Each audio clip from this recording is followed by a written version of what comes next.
Hi, welcome to the All Politics is Local podcast. I'm your host, Juliet Abdel, CEO of the Cedar Rapids Metro Economic Alliance. Our All Politics is Local podcast is brought to you by South Slope. Uncomplicate your life with South Slope. Today we're having a guest join us from Iowa County, the County Supervisor Abigail Maas. Join us as we learn a little bit more about what's going on in Iowa County, how she began serving in office, and the ways that you can engage in the things that they have going on.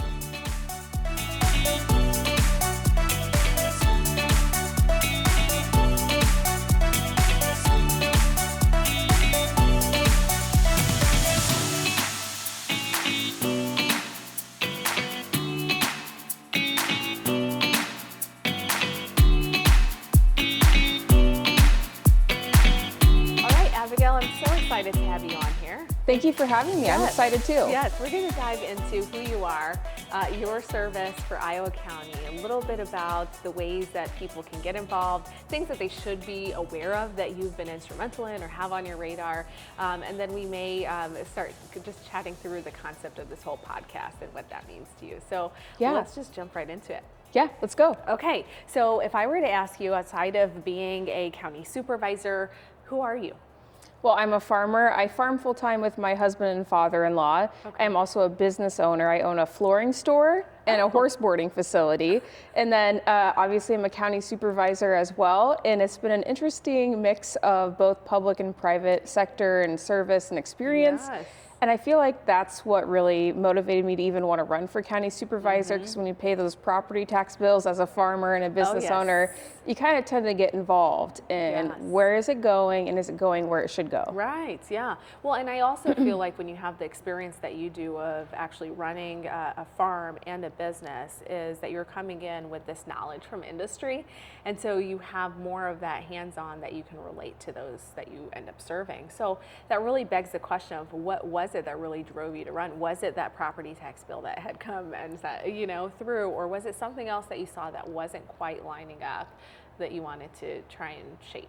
There was a few issues that caused me to start attending the meetings on a regular basis. And I would say overall, it was just the stagnant mentality where it just seemed like things were kind of rubber stamped. Nobody was looking for innovation or change. That really made me actually put my name in the hat. I'm like, okay, we needed some new youth, because I think I might have been one of the youngest county supervisors elected. I think it was 26 when I ran.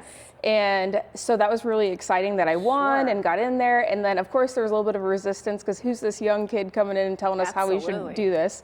And it's been wild, but it's been a really great experience. Did someone kind of share with you, maybe you should go to these meetings to watch, or really what provoked that, I'm going to go out there, put my name in and be a change maker? But how did you know to do that, right? Like, so often people just don't know that they can play a direct role like you did. Well, it takes a little bit of courage, I'll say that. To be a change maker or a leader, you have to be somewhat fearless. But also, I just had people that were nudging me, because I was going to these meetings and I was talking at them and talking to the supervisors at the time and saying, hey, like, I don't agree with this, or hey, have you ever thought about doing that? And over time, people watch that and they're like, hey, you should run. And I was like, at first, of course, no. Like, that was scary to run for county supervisor and put your name on a ballot. But we did it with their encouragement. And that's really like the best part about it too, is you make so many friends and you find so many supporters through that process. And they're what got me through that whole process of running, getting elected, and then staying in the office. Your village and your tribe that kind of surround you. Yes. So for people that aren't aware of Iowa County, how many supervisors that we have, and then your particular district, who's made up in that particular space? Yeah, so we have 5 supervisors, but we're all at large, so we do not have districts. And Iowa County is really unique because we don't have zoning. We're one of, I think, 10 counties in the state that we don't have zoning. And I like it. I did run on keeping it that way. It's really nice. People that live there, they appreciate that way of life. If you want to put up a shop, you put up a shop. You don't need to go through all this paperwork and approval process to do so. And I don't think that we should ever change that in our county. So we're kind of a different county. We have the Mana Colonies, so we have a great group that's, very like business oriented. We have the Williamsburg area with the Outlet Mall, which, you know, it's still hanging on there, and that was also like some more commercial areas, but then we are very rural. We're very ag-based, farming, small towns, and you know, it's just one of those things where you can go into that town, leave your car unlocked, and you know your purse is still gonna be there when you come back. Yeah, so it's very rare to find nowadays. Yeah. And I would say you're spot on. The time that I've gotten to be out there and get to know the different community and the stakeholders that are down there, it's so much diversity, right? So it's the pockets of our German community all the way to that rural farmer that's out there, right? And it's just, it's spectrums, but in between there's also all of these amazing things that are happening. And while retail continues to struggle, there's still vibrancy and opportunity for people to support local in those markets. So yeah, you know, super important. I sit on the Economic Development Board, as you know, and we've made a list. I don't think you have to travel outside of our county for really anything. We have lumber stores, flooring store that I own. There's everything really in the county, and we're trying to promote people staying in our county. Obviously, we are next door to Lynn and Johnson County, which is a huge blessing because we have all those amenities at our fingertips without paying the high taxes. So it's kind of nice. But then we also have everything in our own communities too. So it's really, I think Iowa County is kind of like a hallmark county of the state. I think we're really special. So but I'm biased. I was going to say, but you're championing it because you feel it, you live it, and you're passionate enough to share that. And to your point, you're championing telling people that are in the community to stay there. But honestly, we're so close to one another that I called, and this is completely off record, right? Like I wanted to make a paella. I love cooking, right? And this is like a Spanish thing. And I needed mussels and clams, and they didn't have it at any of the grocery stores that I was going to here in Cedar. I mean, like I called all around. They even called Marion and some of like the immediate metro area, and I just drove down south. Went down. I ended up in North Liberty at the time, and went in and grabbed those clams, and I came back. And like it's a short drive, right? Like your drive to us or here was a 30-minute drive, right? Like that's nothing when you consider other cities, other communities that you could be in. That's just from getting from one side to the next, and it's the opportunity that's there for people that are living outside of the county to come support it, and those that are living there. It's tremendous. You've had a lot of things that you've been engaged in, and your hands have been in a lot of different projects and efforts. What were those that either stand out to you or that you're working on or you're most passionate about?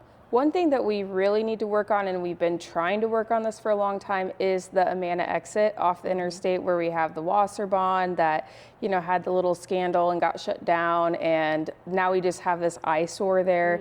We've had a lot of reports of criminal activity and different things in there as well, people breaking in, and we have all these investors that come in and they say they want to buy it, and then all of a sudden, you know, even though we don't have a lot of hoops to jump through for the county, but just that asbestos abatement and just different things like that, it's just so expensive and cost prohibitive for them to come in and build something else and be successful. So that's been a really big focus, I think, of the county, and the chairperson and I, we've been talking to investors and trying to, you know, anything that we can do to help. I'm also on the landfill board, so we've been talking about, you know, taking all the material once they demolish it and, you know, what we would charge. So I think that's one of the things that I'd like to see through before I'm done being a county supervisor, just so we can get that used to be the exit that was booming. So I grew up in Iowa County, and I remember everybody got married at the Wasserbahn, and everybody went there for their birthday party to the water park, right? It's like so much special memories and just life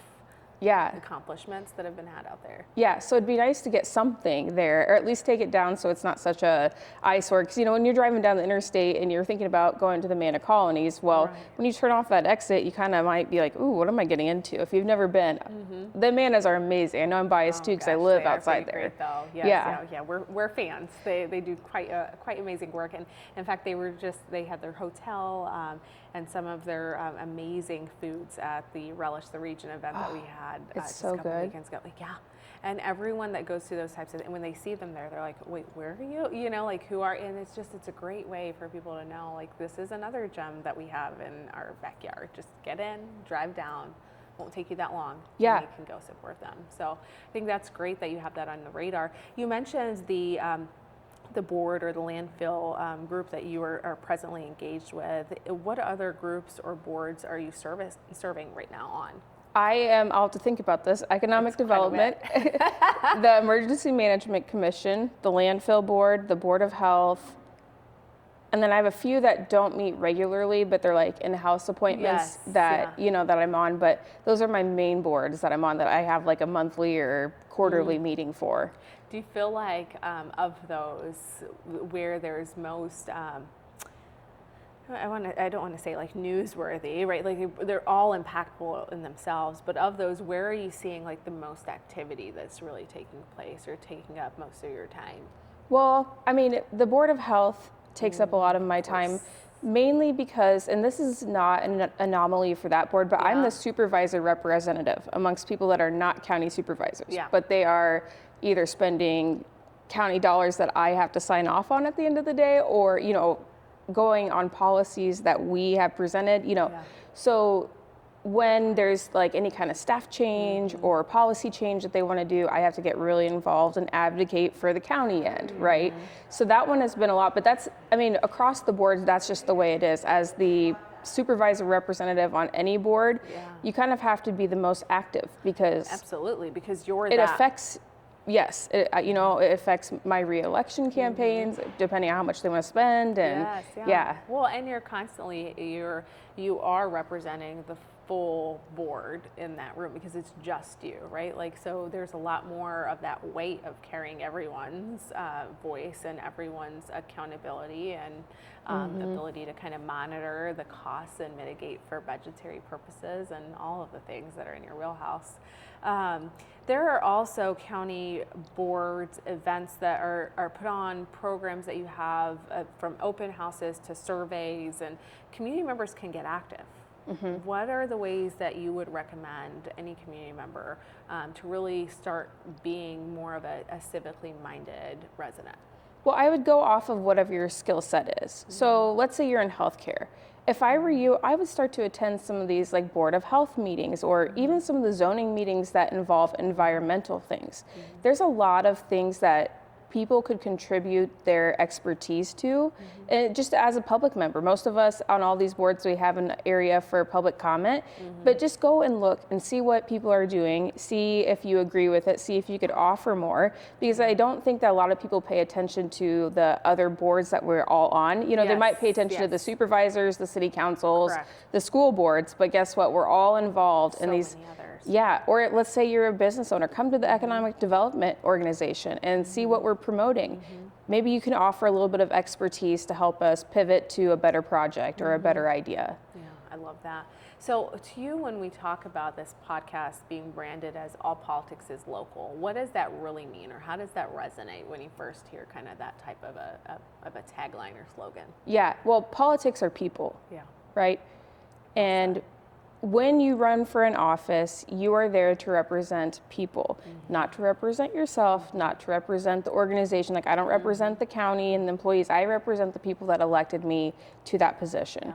And I think for the most part, people understand that and they can remember that, but it also gets lost in translation after years of, serving in any position. But if you think about it, look at our statewide offices in our state legislature. A lot of them started at the local level. I know Governor Reynolds was a county treasurer, Secretary Pate was the mayor, Brenna Bird was the AG for a while, or the county attorney for a while. So I think that a lot of people forget about that local government experience, and it really is a grassroots way to figure out how to represent people, and it opens your eyes to bigger things. Like when the state passes legislation, you kind of have an idea how it affects your community specifically.